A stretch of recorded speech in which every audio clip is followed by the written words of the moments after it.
After working with hundreds of women struggling to conceive, I've seen firsthand how conventional approaches often miss a critical piece of the fertility puzzle. And nowhere was this more evident than my client, Angie, who has given me permission to share her story. Hi, I'm Dr. Aumatma Simmons. I'm a board-certified naturopathic endocrinologist, and I've specialized in fertility for close to 15 years. For Angie, after 3 years of trying to conceive, including 2 failed IVF attempts and thousands of dollars spent on treatments, Angie discovered the answer that wasn't in her reproductive organs. It was in her gut. What you're about to learn is the science behind the gut fertility connection and the specific protocol that helped Angie conceive naturally when nothing else had worked. Most importantly, I'll reveal the specific gut bacteria linked with implantation success that most fertility specialists never talk about. If you've been struggling with unexplained infertility or failed treatments, this information could be the missing piece of your fertility puzzle. Let's dive in. Angie came to me after 3 years of trying to conceive. She was 34, in good health, exercised regularly, and had what most would consider a healthy diet.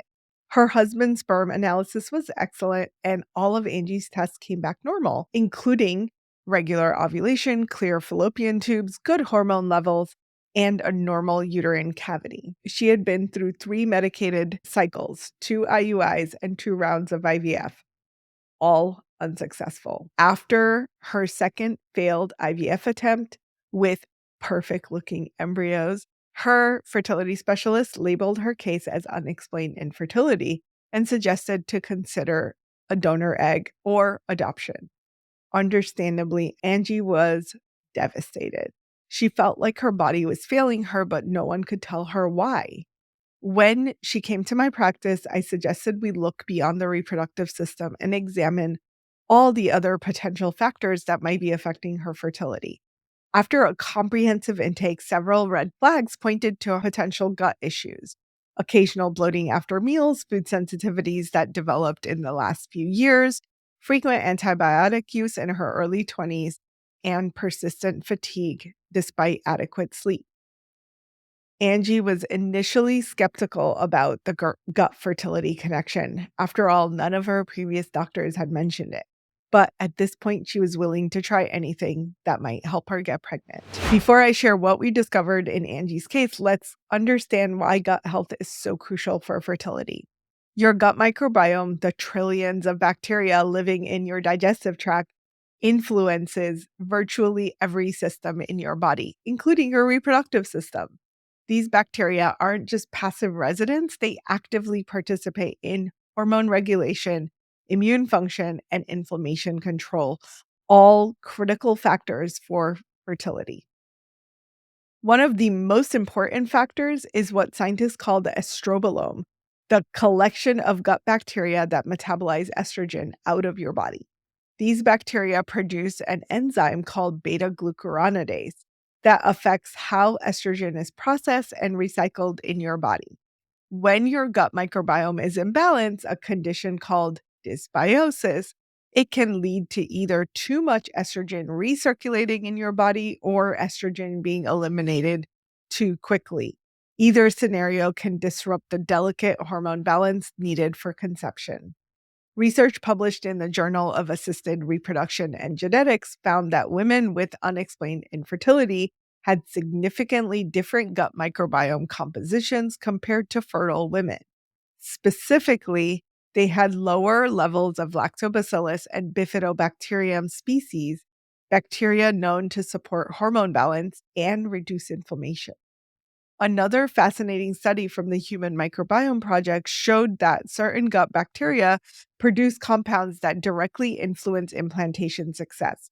These bacteria produce short-chain fatty acids like butyrate to help maintain the intestinal barrier, reducing systemic inflammation that can interfere with embryo implanting in the uterine lining. There's also the gut-vaginal microbiome connection. The bacteria in your gut influence the vaginal microbiome, which affects the entire reproductive tract. A 2020 study in the Journal of Microbiome found that women with fertility challenges often show dysbiosis both in their gut and vaginal microbiomes simultaneously. Additionally, there are tons of microbes that I would consider anti-fertility microbes that are being discovered every day in our vaginal and reproductive tracts that contribute to decline in fertility, harder conception, harder implantation, and potentially pregnancy loss.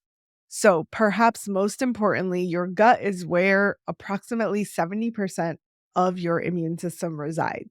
Reproductive immunology research shows that immune dysfunction, often stemming from gut issues, can cause the body to reject an embryo, preventing successful implantation. For Angie, understanding these connections was the first step to addressing the root cause of her fertility challenges. Based on Angie's symptoms and history, I recommended comprehensive stool testing to assess her gut microbiome, as well as food sensitivity testing to assess which foods were causing the most inflammation and affecting her immune system. The results were revealing. First, her microbial diversity score was significantly below optimal. Diversity is a key marker of gut health, and research shows that higher diversity in the gut correlates with better reproductive outcomes. Angie's score was in the 25th percentile, meaning 75% of the population had a more diverse gut bacteria than she did. Second, she showed elevated inflammatory markers, particularly calprotectin and zonulin. Zonulin is especially important because it indicates increased intestinal permeability or leaky gut, which allows inflammatory compounds to enter the bloodstream and potentially affect reproductive tissues. Also, it is one of the promoters of food sensitivities, which is where our food sensitivity testing tied in and really pinpointed the foods that she should be avoiding because her body was mounting an immune response to those specific foods. Last but not least, Angie had significantly deficient butyrate producing bacteria, particularly Faecalibacterium and Roseburia species. These bacteria produce butyrate, which research shows is critical for maintaining the intestinal barrier and regulating inflammation, both essential for implantation success. Next, her test revealed that an imbalance in estrogen metabolizing bacteria with high levels of beta-glucuronidase activity. This enzyme affects estrogen recycling and can lead to estrogen dominance, which disrupts the estrogen to progesterone ratios needed for easy and ideal conception and pregnancy maintenance. Finally, we found the presence of opportunistic bacteria, including moderate levels of Klebsiella and Citrobacter, which can interfere with nutrient absorption and trigger immune responses that affect fertility. When I shared these results with Angie, she was surprised but also relieved. For the first time in her fertility journey, she had tangible findings that could explain her challenges and, more importantly, a clear directive for optimizing her fertility. After completing the 30-day gut restoration protocol that I'm about to share with you, Angie's follow-up tests revealed remarkable improvements. Her microbial diversity increased to the 65th percentile, a dramatic improvement in just 1 month. Inflammatory markers normalized, butyrate producing bacteria more than doubled, and the opportunistic bacteria were reduced. Most importantly, her beta-glucuronidase activity normalized, suggesting improved estrogen metabolism. These microbiome improvements correlated with positive changes in her hormone panels, her estrogen to progesterone ratio balance, her luteal phase progesterone levels increased, and markers of inflammation decreased throughout her cycle. Let me show you exactly what we did to achieve these results. Before diving into the protocol, it's important to understand that many foods commonly considered healthy might actually be harming your fertility microbiome. This was definitely true for Angie, who was surprised to discover that several components of her clean diet were contributing to her gut issues as well as food sensitivities. The first category of foods that we identified in Angie's diet were specific vegetables, onions, garlic, and cauliflower, as well as Brussels sprouts that were triggering digestive distress. These foods contain fermentable carbohydrates that feed bacteria in the small intestine, potentially contributing to bacterial overgrowth and inflammation. She was eating these foods daily in her salads and smoothies, believing she was supporting her health. But for her specific microbiome, they were causing bloating and inflammation that affected her fertility. The second surprising culprit was dairy. While Angie had limited her dairy intake, she was still consuming Greek yogurt daily for the probiotic benefit. However, conventional dairy often contains antibiotic residues that can disrupt the beneficial gut bacteria. And additionally, dairy can also trigger inflammatory responses. Third, we discovered that Angie was consuming artificial sweeteners in her sugar-free protein bars and electrolyte drinks. Research published in Nature shows that artificial sweeteners like sucralose and aspartame can alter glucose metabolism and disrupt gut bacteria, leading to dysbiosis and inflammation. Fourth, Angie's protein powder contained ingredients that were irritating her gut, including added fiber, gums, and preservatives. While marketed as health promoting, these additives were feeding the wrong bacteria in her microbiome. Last but not least, Angie was consuming large amounts of raw vegetables in smoothies and salad. While rich in nutrients, raw vegetables can be difficult to digest for people with compromised gut function, leading to bacterial fermentation in the gut and potentially activating the immune system when it does not need to be activated. I do want to emphasize that these foods aren't inherently bad. They simply weren't right for Angie's specific microbiome at the stage of her healing journey. The key is personalization and knowing where you are in the journey so that you can customize each step of the process. Regarding gluten and dairy, the research is nuanced. For some people, these foods trigger inflammation and hormone disruption, while others tolerate them just fine. Rather than following blanket recommendations, we used Angie's results and symptoms to guide our approach. We also discovered that how Angie was eating was almost as important as what she was eating. She often ate quickly at her desk while working, consumed large raw salads late in the evening, and frequently combined fruit with protein, all patterns that can impair digestion and feed the wrong gut bacteria. By identifying these dietary factors that were disrupting Angie's microbiome, we could create a targeted protocol to restore balance and support her fertility. Now, let's dive into the exact protocol that transformed Angie's health and ultimately led to her successful pregnancy. We structured this as a 4-week protocol following the 4R approach: remove, replace, re-inoculate, and repair. Remove the gut disruptors. We began by removing the foods and factors that were disrupting Angie's gut microbiome. Rather than follow a generic elimination diet, we used her test results to create a personalized food approach. For Angie, again, this was onions, garlic, cauliflower, Brussels sprouts, dairy, some gluten-containing grains, artificial sweeteners, sugar, alcohols, processed protein bars and powders, and raw vegetables in large quantities. We also identified some household products that might have been affecting her gut health, particularly antibacterial cleaning products containing triclosan, which research shows can disrupt gut bacteria. Angie switched to natural cleaning products and personal care items free from endocrine disrupting chemicals like triclosan. Importantly, we worked with her doctor to evaluate her medications. Angie was also taking NSAIDs for occasional headaches, which can increase intestinal permeability.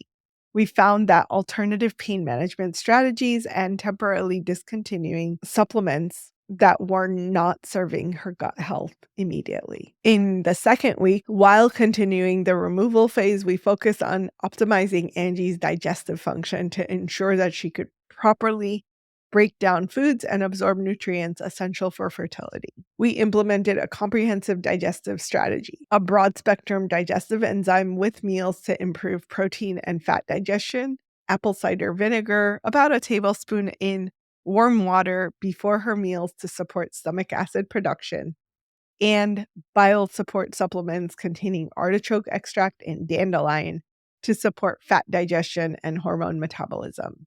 We also made sure that she could do mindful eating practices, including thorough chewing and eating in a relaxed environment instead of eating while working at her desk. We also optimized her meal spacing, implementing a 12-hour overnight fast to support gut healing and the migrating motor complex function, which helps clear bacteria from the small intestine. In week 3, we began strategically reintroducing beneficial bacteria to rebalance Angie's microbiome. Based on her test results, we selected specific probiotic strains research-backed for fertility. Lactobacillus rhamnosus, GG, and Lactobacillus reuteri, which studies have shown can reduce intestinal inflammation. Bifidobacterium lactis HN019 has been shown to improve gut barrier function, and Saccharomyces boulardii is a beneficial yeast to crowd out opportunistic bacteria. We introduce prebiotic foods that feed beneficial bacteria, starting with small amounts and gradually increasing.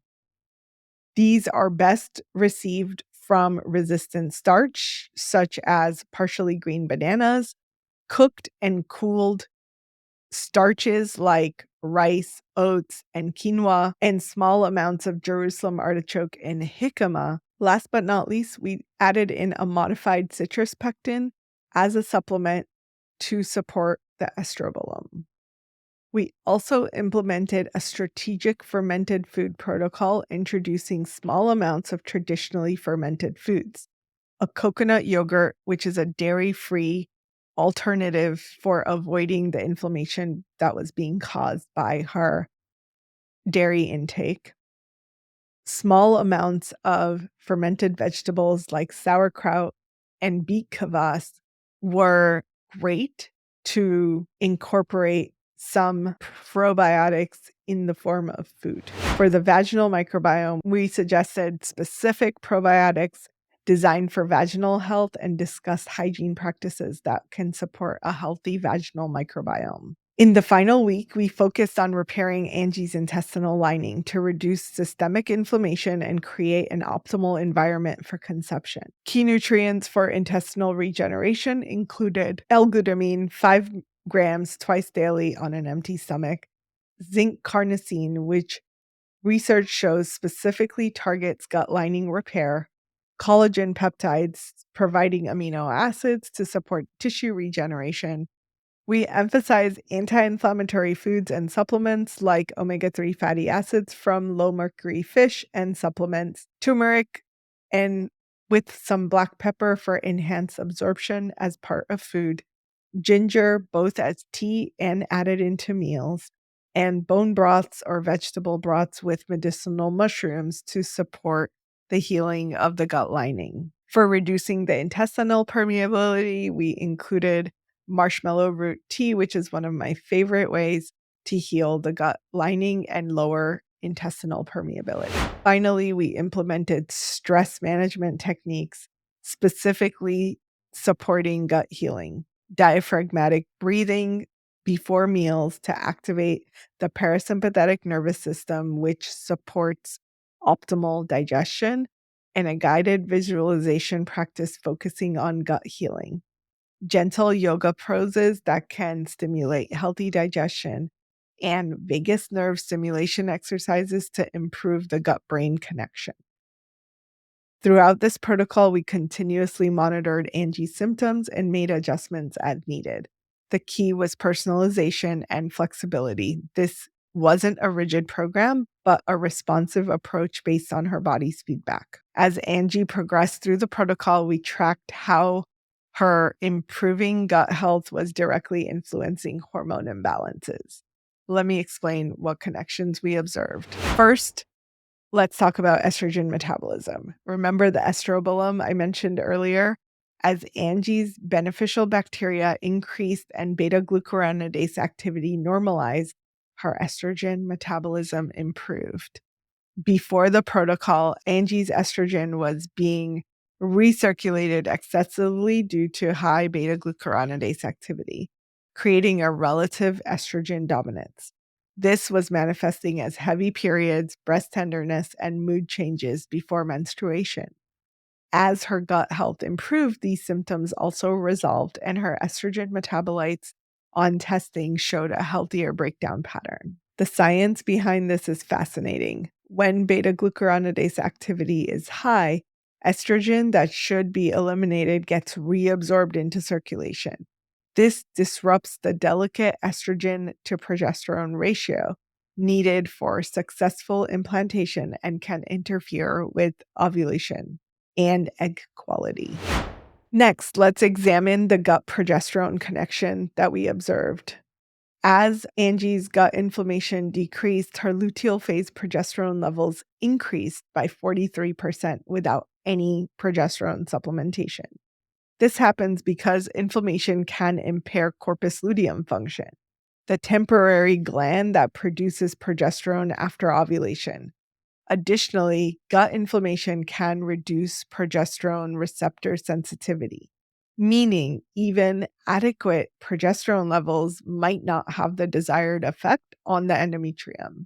We also saw improvements in nutrient absorption that supported progesterone production, specifically zinc, magnesium, and B6, which are all essential for progesterone synthesis. The cortisol gut feedback loop was another critical factor in Angie's case.